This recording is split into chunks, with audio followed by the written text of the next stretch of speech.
you very much, my brother. You talk about China. China 40 years ago was one of the poorest countries in the whole world. 40 years ago.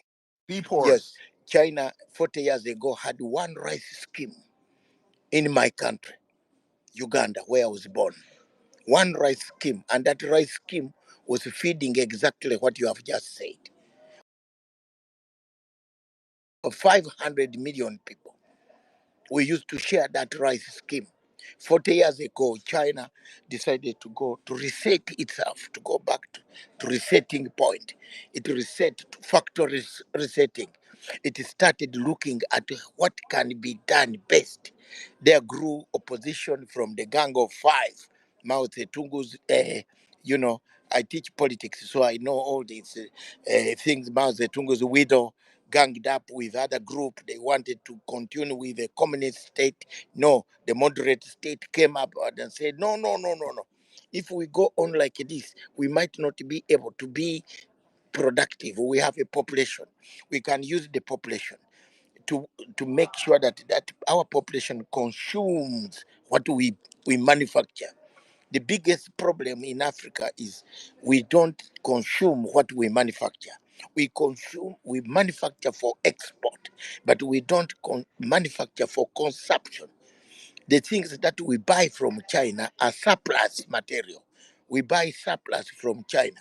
The slippers, the shoes, the nails, all these things you see people loading in containers are surplus because China itself has a population of 2 billion people. If one person buys one pair of shoes for $1 every day, and there are about 2 billion people buying shoes every day, how much money does China make? Plenty. So one of the problems we have as Africans and African continent, we produce these materials for export, AGOA, where European Union, they come to, they even regulate our own food, which is organic. We have a problem here. You are bringing organic food that has no chemical, that has grown out of a soil which is fertile. Then someone says, no, it must be to this degree. Then he wants you to consume GMO food. You can see now Bill Gates is trying to run with his trousers shaking because Trump has arrived. Bill Gates had become a master of everything. He became a master. Trump stood by during the COVID scenario. He stood firm, and he was actually going to fix Bill Gates. I'm sure the fight is going to begin as soon as he takes over office. He wanted to ask Bill Gates, how did you get to know that this medicine was needed here and there and there? So, my brother, you've raised very, very, very good points, pertinent points. One of the key points you have raised is the borders. We have the borders. We have bad systems. We have adopted the American system of governance, very expensive. It brings conflicts. It doesn't bring harmony. A presidential style of system in Africa is where you see in Mozambique. Look at Mozambique. If people think that I'm talking nonsense, look at Mozambique. Mozambique is burning because of the presidential style of system. Everybody wants to become the head of state, not knowing that leadership is not the head of state. Leadership is the MP, the members of parliament, the local people, the representatives. China has no parliament. There is no house in China called the Parliament of China. We have one, the red hall, where everybody twice in a week. Listen to me, twice in a week, sorry, in a year, the good people, good Chinese, who are not rapists, who are not corrupt, they are chosen from the villages. They converge on Beijing, sit down, and guess what? They allocate the money that we steal every day. They allocate us the money. They say you'll give Uganda 100 billion, you'll give another country 200 billion, And then our leaders on the continent, start eating it. People start eating it, you know, eating it. And yet in China, eating $1 corruptly takes you to to visit God and Satan, wherever you will go. So we must change. We must learn from this. Americans have taken back the America now. Trump has gone. And the Trump is not going to work for us. Trump has told us you are on your own now. I want to do America first. Okay? Apart from that, is a situation of airlifting 11 million non-immigrants that came there illegally to be lifted back. Other policies Trump is going to do away. It is going to be simple, transactional. The question of principles are not going to be there. The one aspect, my brother, which I am very happy with, because we needed a stronger voice in the Middle East. Get me right. We needed a stronger voice in the Middle East. 40,000 people have died. We need someone. Harris, Kamala Harris cannot have that strong voice.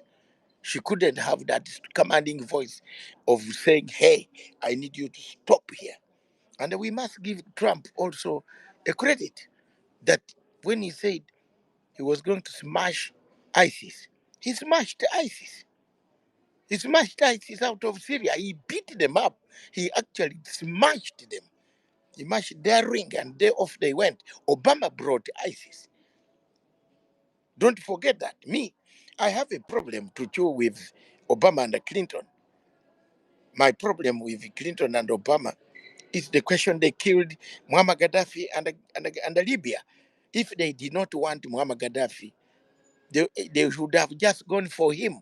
But they should not have killed Libya. Look at that continent today. Look at the country called Libya today. Look at it, the way it looks. They have become beggars. Yet this was a country, an example of a good Africa, an example of an Africa that was working. Ladies and gentlemen, don't forget that. That was an example of an Africa that was working. And we were happy that that Africa was working and we are not going to have any more problems. Now you see where Libya is. So I have a problem with Democrats. I have been a Democrat throughout, supporting Democrats. I supported Clinton because Clinton stood by us, gave Africa medicine. Obama left us with a swimming pool and one gym in Africa, in his home, a swimming pool. Hello? Is there somebody from Kenya here who can say it better than I have said? A swimming pool in his yaya, where now it is the cows swimming through it because there is no water. Eh? It's a swimming pool and a gym. And the sister told us that this is their property. You know, that's all Obama left for us. What did Obama do? A black, and then you say the black man. He's a black man who came to power, got power. The only thing Obama did was to kill Osama bin Laden. And that's why Joe Biden won an election. He won an election because Obama had already done the gymnastics of killing Osama bin Laden. Otherwise, the Democrats would have not won the second round, the second term. Or they would have, they would not have won that seat. So these are some things that we want to start, you know, talking about. We need to start talking about these things. We need to talk about them and make sure that everything in Africa is kept.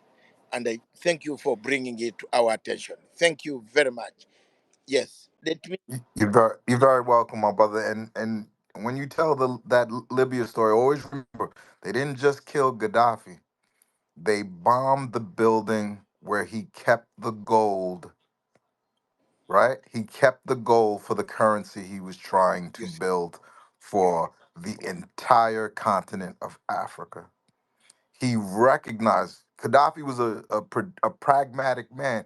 he understood that the In Saudis and fact, the brother, let me give you information. As oh, I sure, please. speak now, right now, and you people give me support, ever always give me support. One of the problems we have is we Africans don't give each other support. I am investigating Mr. Sarkozy. I have got documents that implicate Mr. Sarkozy and his companies that are trading in Libyan oil. So I want to bring a personal case, a personal indictment before the courts of France and before the courts of European Union and before the ICC for his involvement, personal. Forget about NATO, personal involvement, because a court in France found him guilty of having excess money. Where did he get this excess money? And no African leader has ever tried to invest in another friend. Can you see that? Right. Nobody. Yep. All African leaders have kept quiet as if Muammar Gaddafi was useless. Yet this man kept helping many things in Africa.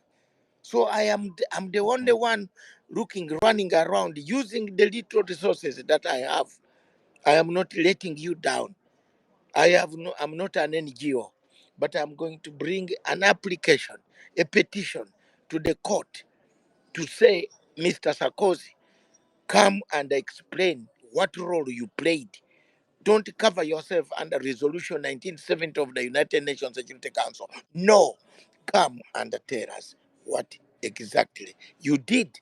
How did you telephone 5 people, the chairperson of African Union, to stop the plane of other presidents not to go into Libya to carry out Muammar Gaddafi? What did you know that the NATO did not know?